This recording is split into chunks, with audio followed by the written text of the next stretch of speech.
What's up guys, and welcome back to our channel. In today's video we are at CBS and I'm gonna be explaining to you how you can fix black or loading screen while streaming with your TV provider, so make sure to stay until the end of the video.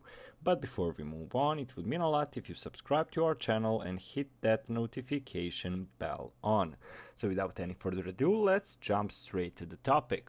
So we all know how annoying it can get when you are stuck up on the loading screen, or it even won't give you any notice, it's just black. So it can happen with CBS and with your TV provider. And how to fix it? Well, basically first make sure you're signed into your CBS or TV provider's account.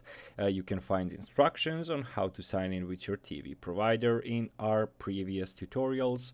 Make sure to check them out. If you're signed in, you can basically check the list of supported CBS stations to make sure you're included, and some of the TV stations basically are COX, Dish, Spectrum, DirecTV, Verizon, YouTube TV, Optimum, Xfinity, DirecTV Steam, Hulu, and more. So you can find the full list online, so just check the list of supported CBS stations by typing it on your browser. If your local station is supported and you're seeing a loading image or a black screen, you can do a couple of things, and some of those things basically are first, what you can do is check the cables and so on and so forth, which is the first option you need.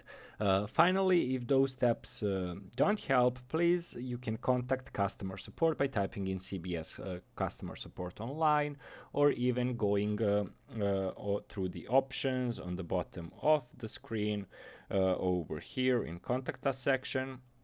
So quite an easy feature, finding their contact support. And if those steps didn't help, again, try calling customer support in person. So basically guys, those are some of the ways on how to try to fix your black screen. Of course, some of them, if you need, of course, you can check your internet connection, all the cables and so on and so forth, but probably the trouble is not with that, so just be patient and try getting in touch with CBS customer support. That's it for today guys, thank you so much for watching and see you in our future videos. Goodbye.